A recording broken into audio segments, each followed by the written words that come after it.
entrepreneurial world. Okay. So this is a brief about our organization. We're here to talk about the Global Student Entrepreneurs Awards. Before we start with that, I'll go through the room itself for a quick brief about each of us, background, name, background, chapter, and what do we do for business. Adriana, if I may start with you. Hi everyone, I'm Adriana. I live in Dubai, originally Romanian. I've been in EO for over 3 years now. I've been in the board of EO last year as a communications chair, this year as a membership chair. I had the pleasure of organizing actually once the GSEA together with my colleagues in terms of business. I run an integrated marketing services agencies with operations across GCC and India. Thanks a lot, Tatiana. Faizan, if you can chip in from your side. Hi, everyone. My name is Faizan Sayed. I'm from EO Karachi. I've been a member for 9 years this year. I'm serving as the area director for the GCC, the MEPA region, which is the Middle East, Pakistan, and Africa. And I've gotten tremendous value out of EO. I run a digital marketing company and a consumer products company. Look forward to interacting with you. Thanks a lot, Faizan. And Alberto? Hello, my name is Alberto. I am from Guatemala. I joined EO 2 months ago. So I'm very new at EO. I was a GSEA champion in 2019.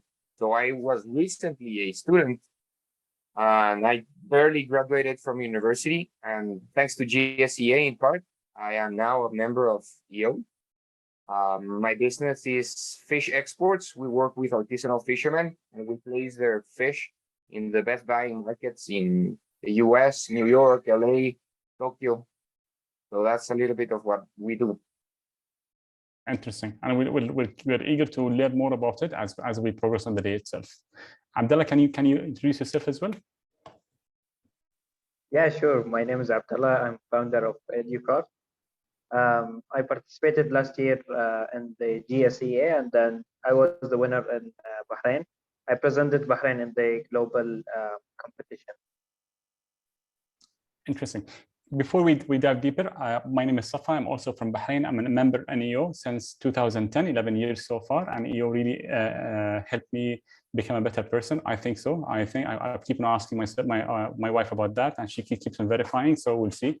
We'll see if that is true or not as we progress. I'm also into construction services. We do automatic doors, and we do also auctions for history.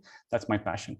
As we go on the day itself, Alberto, what was your first impression when you heard about the competition itself? Can you tell us how did you hear about the competition, and what was your first impression about it? Okay, I heard about the competition in university. Like there was like a word of mouth in university that there was this competition called the GSTA. So there was this brag around who wins the competition, but who wins it in university?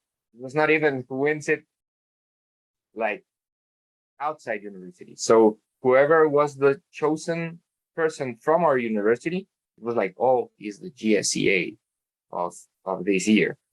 So that's how we heard about this competition. And I never expected to be part of it or to even win it. And even when I was applying for it, I never expected to be the GSEA of Guatemala.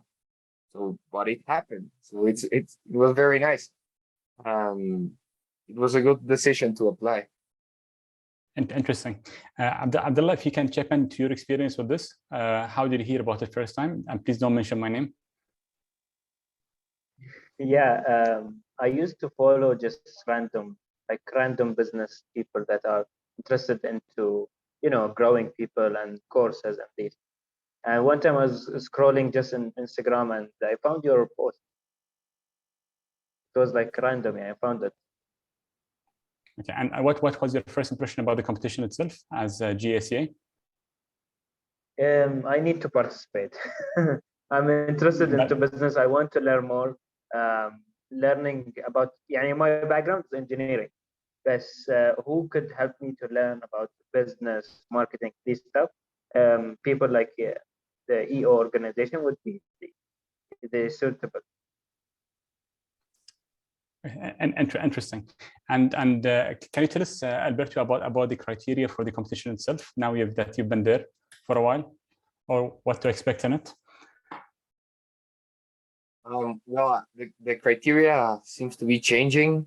I think at my time, the criteria was to be in a business that it's selling at least $5,000, but now I think it's less. Now it's like 500. Yeah. So it's good. It means anybody can join. I think that's very good because good entrepreneurs don't really have to be selling a lot at the beginning. Maybe they're very good that are just starting. So it's an opportunity for very good entrepreneurs, or like potential entrepreneurs to join, and it's very good. Interesting. So you're absolutely right. The criteria has changed recently, so now it's $500. So if you started a business, been working on a business for 6 months at least, and you're a university student, and you've convinced somebody to pay you $500 for a service or for a product, then you qualify to apply for the competition itself. Okay, Abdullah, do you agree on this or not? Yes. Yes. And what was your business when you applied for it? Maybe both Alberto and Abdullah can chip in about their business and when they applied for it. Yeah, I applied for it last year, or it was the name of the business Educard. Means we teach people in a fun and practical way how to build a go-kart. It's like a learning experience where students, I would say 12 plus, they learn how to design and fabricate a go-kart. While they do that, they have fun, and also they they learn design elements, fabrication elements, and also the applied engineering elements. So they learn the math behind the cars, and also they make their own custom go-kart. Interesting. That is very interesting. And Abdullah, did your experience during the GSEA add to your business? Was Abdullah the same person before in the beginning of the competition, and at the end of the competition the same person? No, of course, it changed me a lot.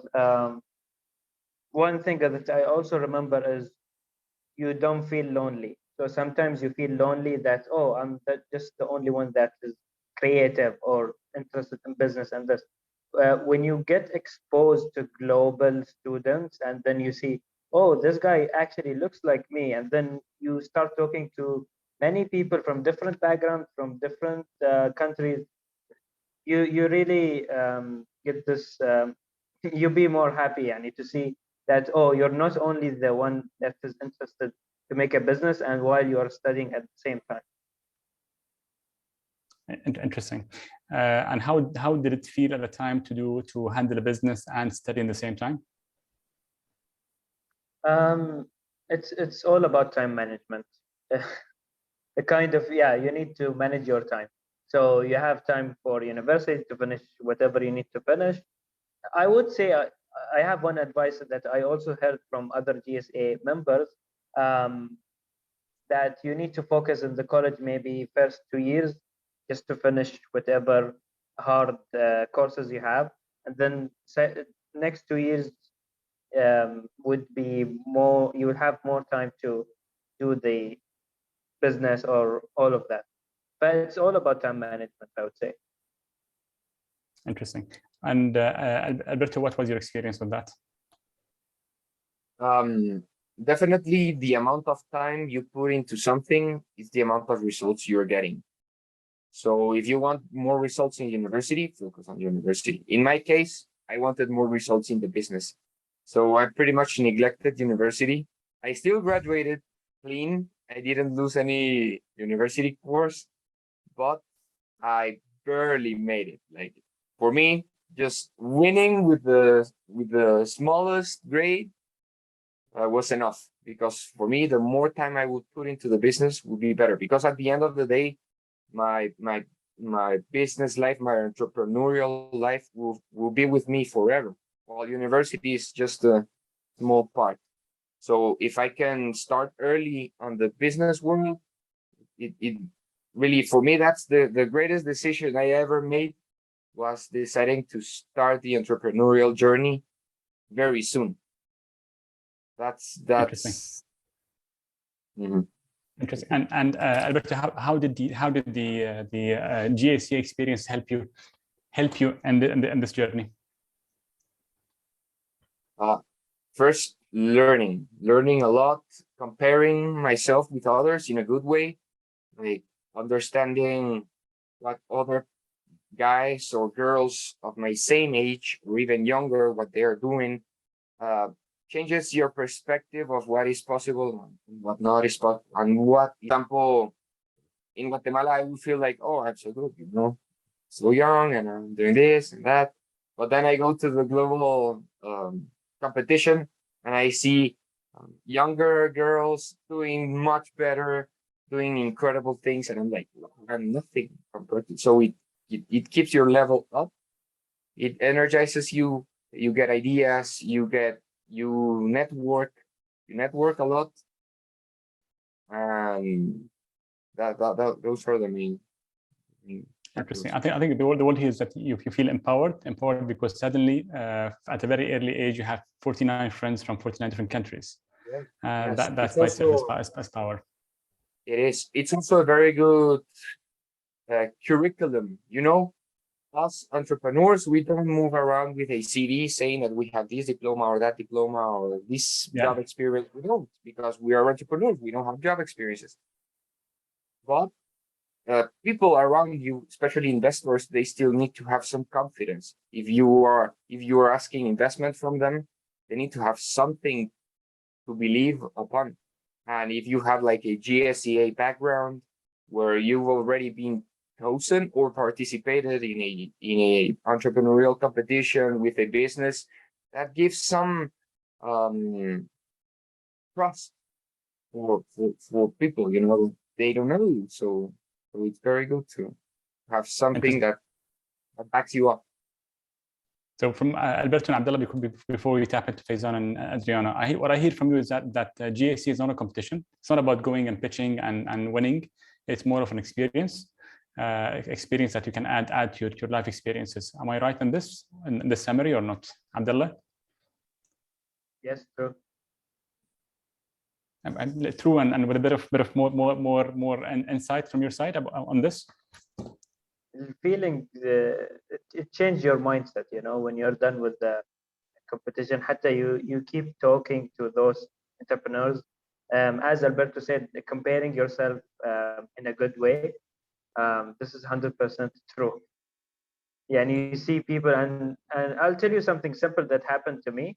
My LinkedIn was not updated, and when I saw the other participants, they have their LinkedIn, they have their all details, and then I started, I need to update my LinkedIn quickly. I need to have a website quickly. Let me learn how to do that, or let someone teach me how to do that. But it's a learning experience. Maybe it's indirect sometimes, and sometimes it's direct. Interesting. Faizan, what do you have to say about this? Have you been through a similar experiences that changed your life earlier in your life, very early in your life? I was on the other end of the spectrum. I actually started my entrepreneurial journey a lot later. I went through the college life, very standard, work, get the internship, get the good job, and, I realize now, having gotten into entrepreneurship in my mid-30s, that I should have started this journey a lot sooner, especially like when I was in college, like a lot of the guys here. And the reason for that is that mistakes are cheap when you're young. As you get older, like your responsibilities increase. You have family. I have 3 kids. My margin for error is a lot lower, even though my appetite for risk has increased with time. With you guys, especially with a competition like GSEA, and with a minimum of 500, that's a no-brainer. Go in because you learn, you will take a risk, and the worst thing that will happen is you'll fail. And I think I read one of these quotes and it's really stuck with me. Fail fast and fail often. I think that's a Jeff Bezos quote, if I recall correctly, right? And it sounds cliched, but it makes complete sense. And so for me, when I see an event or a competition like the GSEA, Why not? Sign up, take your business idea forward, pitch it and see what happens and put it to work. The worst thing that'll happen is that you'll fail. No problem. Get up, dust yourself off, tweak the idea a little bit, take a next step forward. You'll fail again. Then dust yourself off, take the next step forward. And guess what? In about 6, 7, 8 years, you will actually have an idea that's fairly well developed. It's probably generating a reasonable amount of revenue, might even be a hit. So why not take that risk now, early on in your career, rather than wait too long like I did? Faizan, if you go back to your university days, based on today's experience, what would you tell your university, Faizan? I would say Now, take risks. what would you change? I would have taken more risks. I actually had a business in university. I was always in cars. That's why I like the idea about the go-karting. And by the way, I'm in go-karting as well. I do weekend racing on go-karting. So I've always been into cars and racing. And I bought a toolbox and I started doing basic maintenance and detailing for my friends' cars. And in hindsight, I recall thinking, oh, this is not the right career path for me. Why am I doing this? No, I should focus on getting an internship and I should focus on getting a job. And I worked at General Motors after that. I wish I had pursued that. And I wish I had gone down that path, because that's an entrepreneurial path. You work for yourself, you build your own business. So if you are on an entrepreneurial path, just take the leap of faith, go for it. Interesting. Your university days are almost similar to mine. The difference is that I used to work every summer. So at that time, my objective was to improve my income, and the only way I saw it was through taking internship in the summers, or possibly helping friends who started their business by working overtime with them after school days, and we made good money out of that. Not taking liability as a business owner, but seeing our friends take liability as business owners at the time itself. And always it was always a motivation, seeing other people doing that. I always felt that entrepreneurs have a different character, they're special guys. And at that time, I never had in mind that I'm going to be an entrepreneur myself someday. I was raised to become more of a let's say a good worker, a good employee, a good engineer at the time itself, studying engineering in university. I think that changed later on in my life. Adriana, what about you? I think, looking back at my university days and also me starting in business, one thing which I realized that I could have done probably a little bit different is to focus more on collaboration versus competition. So one of the things that I always did is I always wanted to be the first. That's why probably I started my first attempt in business at 20-something years old in UAE, which everyone knows for a woman is not the easiest place, right? In 2007-8 to start a business. So now what I learned in time is that while it's very good to be competitive, it's also even better to be collaborative and to ask for help when you need help, and to get all resources you can, and if possible to get some mentors early on which know lots of other things much better than you, especially specialized mentors on different fields, some on marketing, some on financial matters, some on let's say accounts. Then that would be a good step to do. So one thing that I would do different is I would personally join this competition when I had my first business idea, and I would try to understand how can I do my elevator pitch, and I would listen to everyone else which is in the room telling me what is good about my pitch and what's not so good, what is working in the idea and what's not really working, and try to see if I can get some of these people to become my mentors, because that's my first opportunity, and then after that we'll see how the business grows. I really like that. I really like that part of it. So even if this is your not final business and you have a business and you have let's say transacted cash, you fit the criteria, but this is not your final thing that you want to continue in life with. It's a good opportunity to pitch, to be part of the competition, because that will teach you something. I think Alberto, you had that experience. You started with Utopia when you were in GSEA, and now you're in fish business. Can you tell us about that? Yes. Okay. So, when I started in the GSEA competition, the fish business was just an idea, and the business that was making money already was Utopia. We are a tea blending factory. We use tea blending factory, and so I had to compete with Utopia, even though I felt like the fish business to Nart would be better. I couldn't apply with it because it had no sales. I had to apply with Utopia, and it was still good. Yeah, we still got good results with it, and the Utopia company still runs. We supply tea for McDonald's Corporation and McCafe Corporation in Central America and some other countries in Latin America, like my main client.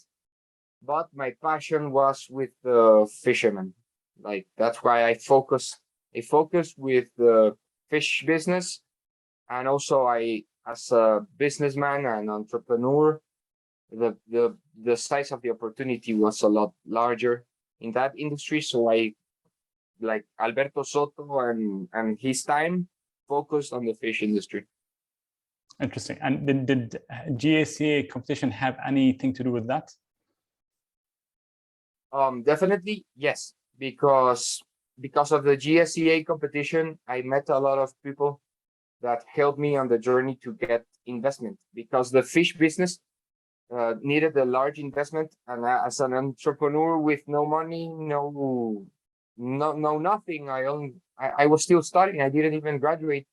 I needed a lot of money to start the business. Like there was no way to start the business without that investment. Like the minimum amount of investment to start that business was over $400,000.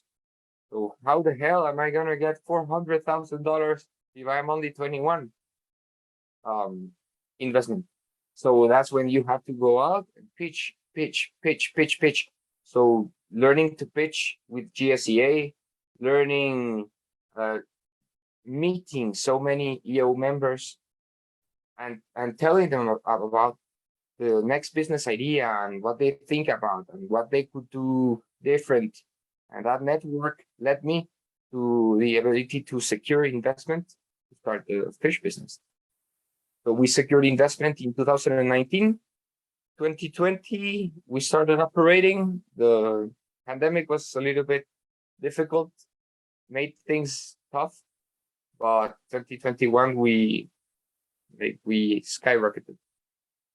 And if you don't mind, how much you're making it as a turnover now? I think you mentioned that we sell around $400,000 a month. That's our like our monthly revenue. It's like $4 or $5 million a year. That's cool. And I think your investors are also happy. I bought them back.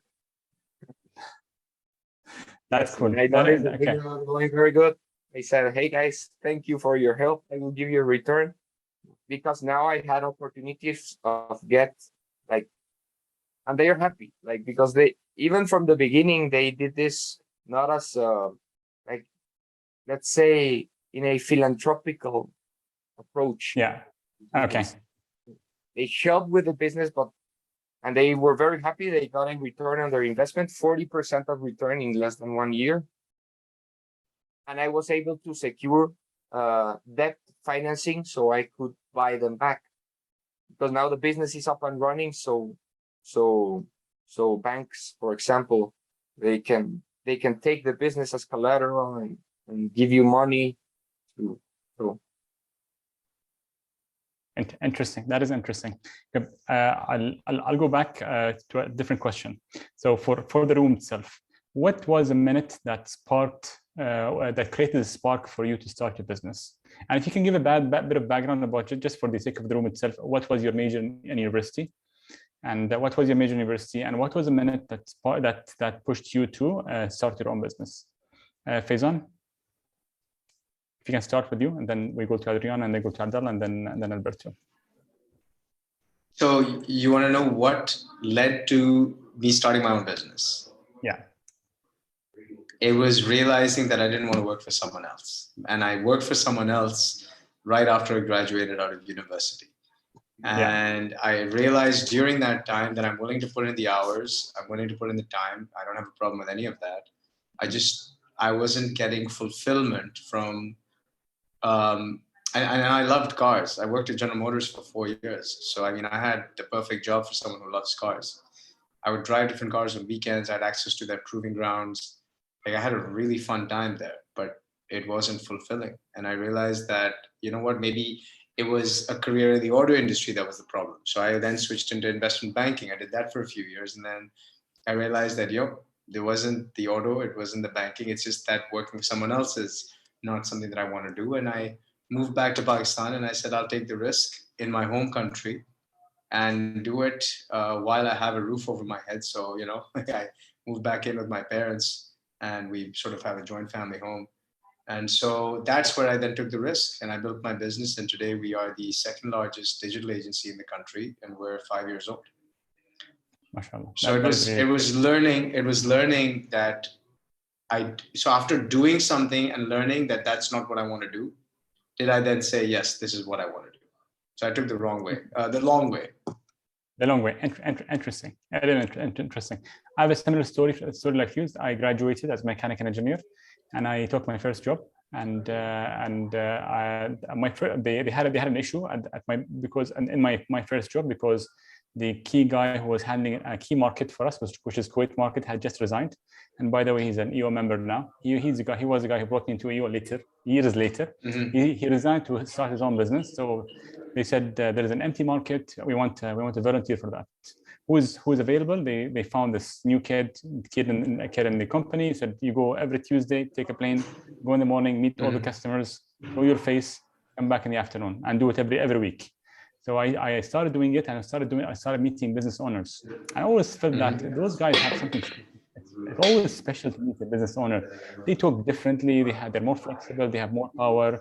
They have more clarity. It must be cool to be the guy who can think, who can decide, who can work, who can envision, have a vision, apply the vision itself. It's not always the case.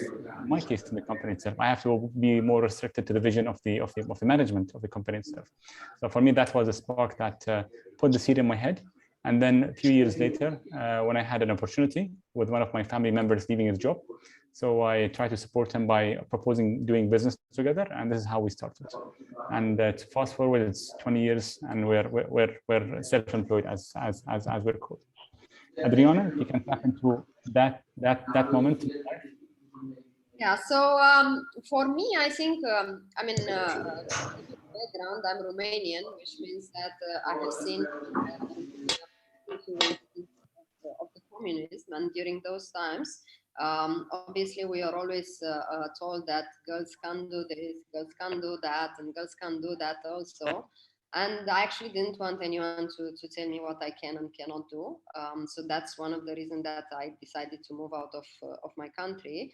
I even worked as a stockbroker at the beginning of my career, just because men were only supposed to handle stock brokerage. And then I also worked in the oil industry. I was working for a Russian company called Lukoil, and I was transacting actually oil. And then when I finally came here in the UAE, I thought that I can actually make a difference, and I wanted to make a difference, and that is the beginning. That is why I decided to, what better way to make a difference than to work for different brands and to help them increase their market share. And this is how we started working with brands like Ariel and Tide and Kit Kat, and then the Heinz salad dressing and so on. And my focus ever since has been to increase market share for brands. Now I also love working with brands which are just being launched in the country, so that we can see the actual difference. And I think this is what made it for me. And then the other thing, which is also very important, is that I didn't want to be in a position in which I need to do every day the same thing. So that's why, apart from my current and primary businesses, which is an integrated marketing agency, I started going into the hospitality business, and I'm now handling luxury villas. And then I also started going into the stock brokerage, and I want to open an investment fund. So basically, I also wanted to have the freedom to handle multiple businesses and to do the things the way I want, and to manage my own time the way I kind of want, and to participate in achieving what I think should be the ideal way of living for me. Interesting. I think Alberto is smiling while you're talking. Huh? I've noticed a smile on Alberto's face. So there is an agreement here from Alberto's side. Alberto, what was your experience and why you're smiling? You're in silent, huh? You're mute. I'm smiling because I agree with Adriano. Yes. That's cool. Yes. And Alberto, so Adriano, you have a potential partner here from across the world. Alberto, what triggered you to, what put the seed in your head that you want to start your business? I have very ambitious goals, and the only way to reach those goals is to start early in life, work as hard as possible because time runs out. You know, if your goal is, for example, if you have an appointment at 7 a.m. in the morning, what do you have to do to be early and to arrive at that appointment at 7 a.m.? You have to wake up early, be prepared, think about the traffic jams, and if you prepare yourself, you will be able to anticipate. You will be able to arrive early and be there even earlier. So I apply the same logic to my life. I have appointments in life. I put my ages as milestones. So at 35, I have this appointment in life. At 30, I have this appointment, and these are very ambitious goals. So the only way to be able to be exactly at the spot I have to be at that right time and at that right age, then I have to start early and get the difficult journey. That I know that the difficult journey is entrepreneurship. It's difficult because it's very difficult, but if you make it, you make it big. And I need to make it big to reach those appointments, those goals in my life. So having important missions, visions, and goals is the main driving force of why I do what I do. Interesting. Thanks, Alberto. Abdullah, what's your experience, apart from being passionate for cars or for science, maybe? Yeah. I think I started when I was in school. When we had like free time, I just used to draw stuff. One of the things that I draw is this business, which is basically having people learning how to build cars, or go-karts, sorry. One of the things that I have in mind is being normal is boring for me. Okay, I need to be different. This is what I always feel. And trying, or like, why not try to build a business? Why not? And also something that, okay, I think you always need to tell yourself, I think I can do that. And it's a challenge. So it's a challenge that I would like to win, which is basically building business, and then, okay, let me discover myself more. Maybe I like this area, and then you find yourself, oh, I think I like art, maybe more science, and then it's like an exploration. And I like to experience, or I love to test many things in my life so I can discover myself more.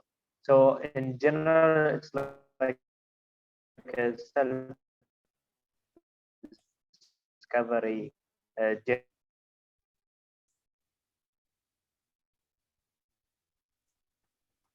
We lost you a little bit, huh? We lost you for a few seconds. Okay. You were saying in general I was talking discovery? about. I have you say in general for the self-discovery. Yeah. Journey. Interesting. Thanks for that. I can't hear you, Safa, now. Yeah. Now you're back. Now you're back. You're frozen a little bit. So I'll ask a question to the group itself, and then we'll wrap up technically about GSEA. And this is, I'm being a little bit selfish. I'm curious to know more about this.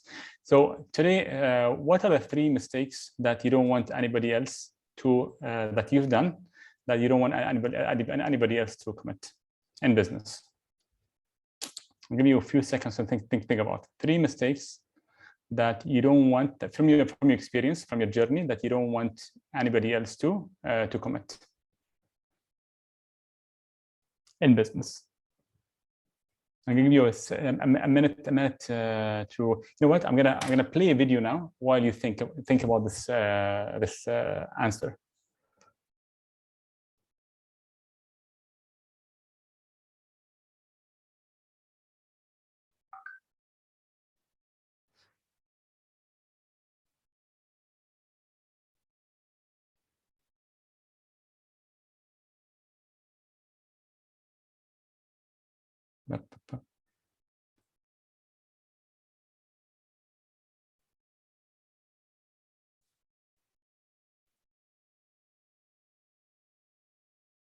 That we were all brought into this universe for a purpose.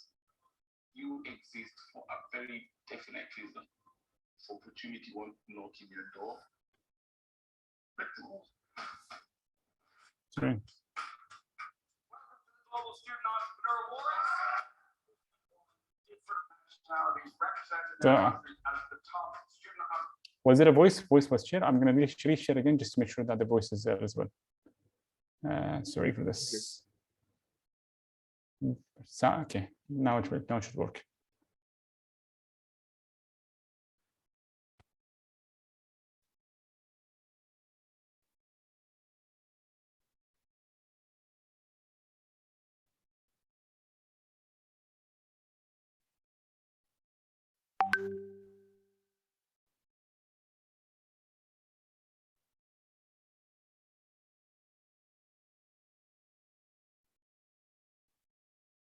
That we were all brought into this universe for a purpose.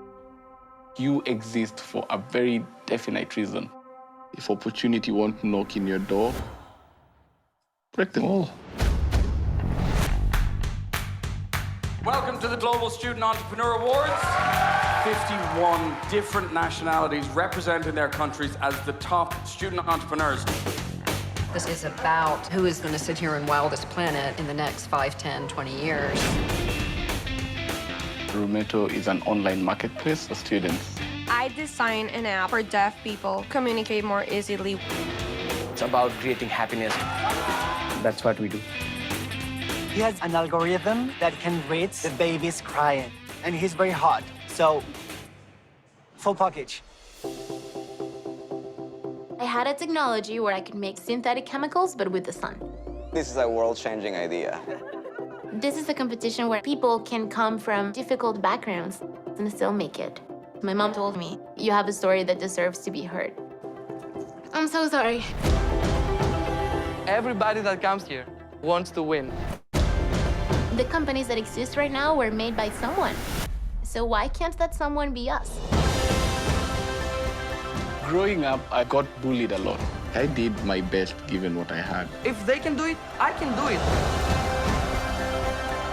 I learned don't give up, keep moving. I finally did it. I did something good in my life. They see us as girls that we don't really know what we're up against, but we're gonna prove them wrong. And the award goes to...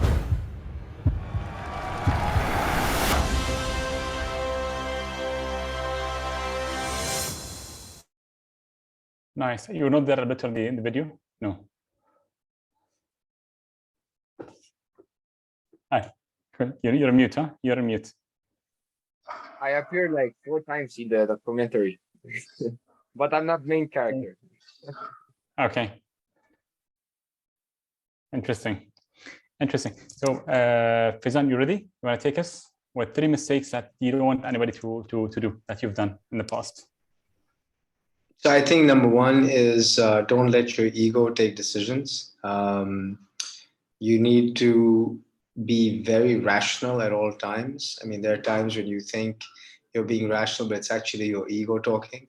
Do not let that happen, because your ego will take decisions that are not often or not always aligned with the business interests. They are aligned with your personal interests, and the business might not be able to support them. Number 2 is know your limitations. You know, it's often important to we all, focus on, what is it that we're good at. But it's very important to also know what we're not very good at and what our limitations are. And when we push those limitations, when we push those boundaries, know that you might get lucky and you might get away with it. But there's also the chance that you might not get lucky. And when you push yourself and you push those limits, you might test failure. So be prepared for that. Know your limitations, know what you're not good at, and supplement that. Find a co-founder, find a team member who can help supplement that. Number 3, I would say is, and this is the most important thing, the lifeblood of any business is cash. Track the movement of cash diligently. This is, I would say, probably the most important thing, because the minute you don't see cash, you probably won't have a business.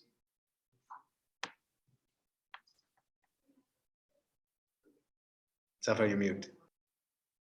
Blood of any business is cash. Thanks. I like it. I can resonate. I can relate with most of them. Fiza. Interesting. Adriana. Okay, so I'll just add to that. We had some common points, so Faizan was lucky to be the first one, but I'll tell you 3 more. So the first one, beginning of the business, is never think that people do not understand you. The thing is, you are wrong in the wrong circle. So the first most important thing would be create your circle right, because you also need support and not only your team members. The number 2 mistake for me would be hire someone exclusively based on talent. Sometimes the most talented people, if they are not fitting in the value system for your company, they might fail. There are very good people in this world and very good specialists in the world. They might, however, not work for your team because they have different values compared to your team values. So that's lesson number 2 for me. And lesson number 3 for me would be that a team working only for profit or money will eventually fail and stop earning more. To your team, you need to get buy-in on a North Star, on a bigger kind of a purpose for your company, so that everyone is motivated to deliver and to go into achieving that bigger purpose. What is the reason for the company being? So this, I think, for me are the most important things. I think I'm not going to go after you, Adriana and Faizana. I'm going to stop here from my side. How do you like it? Cool. Alberto? Okay. The 3 I chose was number 1. If you feel like someone is not working good for the company, someone is doing something wrong, change them as soon as possible. Sometimes, fire fast.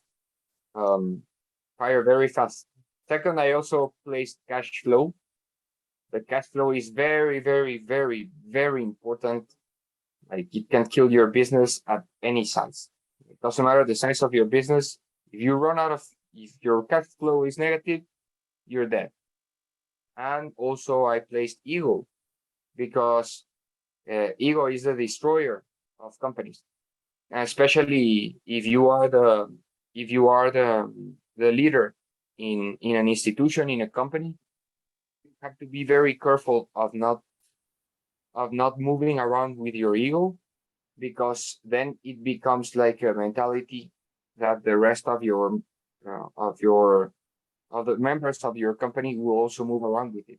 So if you act on an egocentric way, probably your peers and people below you in the company will also act like this with their peers, and that will destroy the company ultimately, because as Faisal said, you start making decisions based on your personal values, and you want to always be out, with the white horse, and it's not about you. The business is never about you or what you feel, or it's all about the business and what the business needs and its rationality, not ego.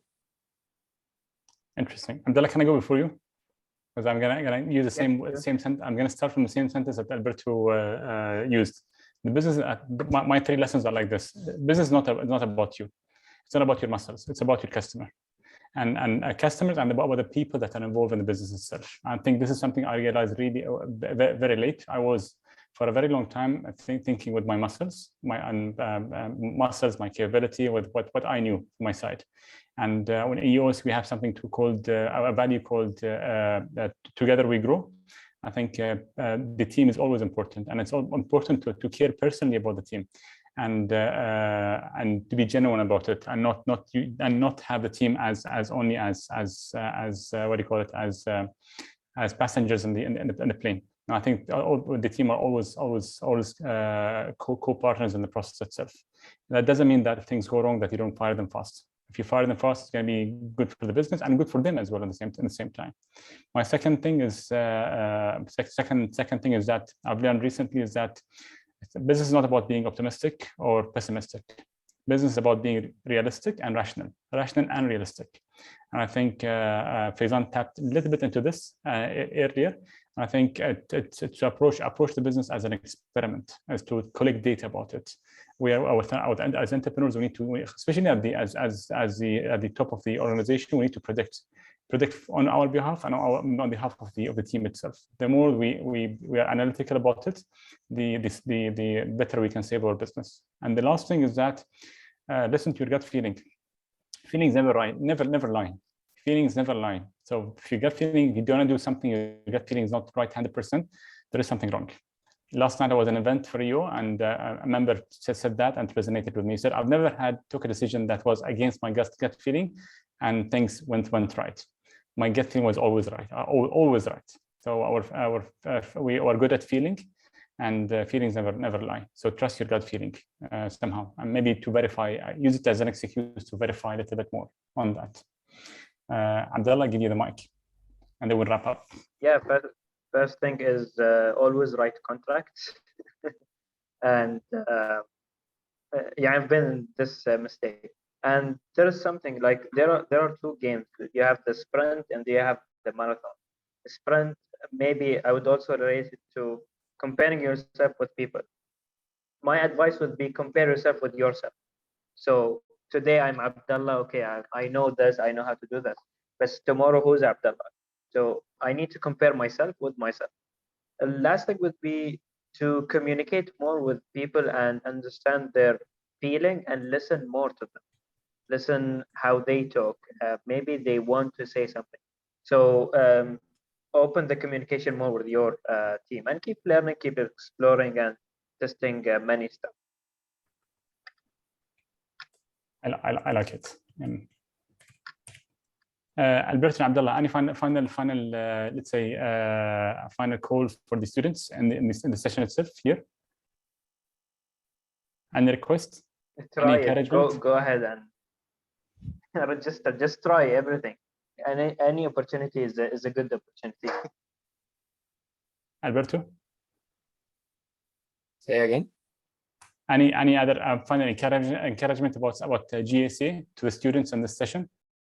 Start now, not tomorrow. Start. I'm gonna share an interesting link in the chat itself for people to start now. You can apply immediately to the competition itself. Nobody will judge you. We'll judge you based on your character and more than your business. So it is an opportunity to rub shoulders in a very early stage with other entrepreneurs. Take that advantage. Adriana, any final encouragements or encouragement to people in this room? So same, just go for it, guys. You are getting advice and mentorship for free, and in today's time, nothing is for free. So if you get it, just grab it. It's an amazing opportunity. Interesting. Faizan, any final encouragements from your side? I just wish this was 20 years in the past and I was in their shoes. They're so lucky.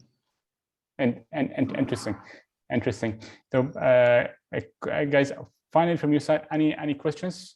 Ali Ramadan from Palestine, any questions from your side? Yes. Maybe I have a question for the competition itself. By the way, I am very happy to feel the passion of the guest speaker. So thank you for your presentations. And by the way, there's many initiators and entrepreneurs. They have great ideas here in Palestine, and I think they have the opportunity to find investment, national investment, international investment. And we are suffering in Palestine from being closed for the global market. And we are focused for a small market in Palestine. And you know that there's no potential to growth outside. So hopefully from this competition, we have the opportunity to network our students with the global market. But my direct question are, if someone graduates in the last year from the university, can he apply or she apply to this initiative competition, or they should be still in the university? I'm going to give the mic to Tam. Tam is if you can answer this question. Mm-hmm. Yeah, so they have to currently be registered at university to participate in the competition. If they graduate after they've registered, that's fine. So if you register while you're at university and your competition takes place, say, 6 weeks later or a couple of months later, that's okay. But if you've already graduated, you fall outside of our parameters. Okay, okay. Thank you. And just for the info, Tamarin is our global director that handles the GSEA competition. And she's from South Africa as well. Ali, I've sent you the email, and in the email I've sent you, there is a link that you may share it with the students there. And yes. The deadline is the end of December for you to apply, for the students to apply. And yes, I already shared the link, but I received an email from our administrative to attend this session, and already shared the opportunity. But I received many questions about those, because we are incubator, and most of our participants already graduates and they already start to find their career and to establish their own business. But the students still thinking on how to finish their semester, how to get the grade A, B plus, etc. They don't focus on starting their own business now. But I understand and feel they should start their business from now before they graduate, because you mentioned the shame of failure, or when we can share the risk with them until they still in our university. Thanks. And Ali, by the way, the Entrepreneurs Organization can take care of people who graduated from your incubator. I'm happy to connect with you separately for this to tell you more about our programs. We have an accelerator program. We have the actual program of EO. I'm happy to chat with you. I've sent you the email from my personal email, so we can always email me back, and we can chat about that. Okay, great. Thank you. Thank you so much. Thanks everybody for coming in. Tam, I think we're at the end of the session itself. Okay, we've done the recording. May is thankfully was with us all day here, and she recorded the session. Sorry, we have a hand raised by Zagalo. We'll answer Zagalo's question, and before we finalize. If you can unmute yourself, yeah.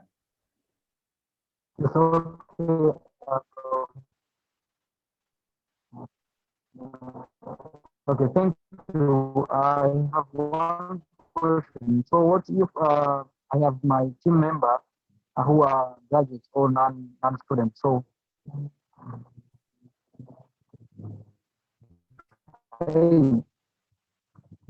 I think the line is not 100% clear. I didn't the question clearly. I'll leave you with my Zagalo. I'll leave you with my email ID or my email ID. So if you want to shoot me an email for that, and I will take care of it.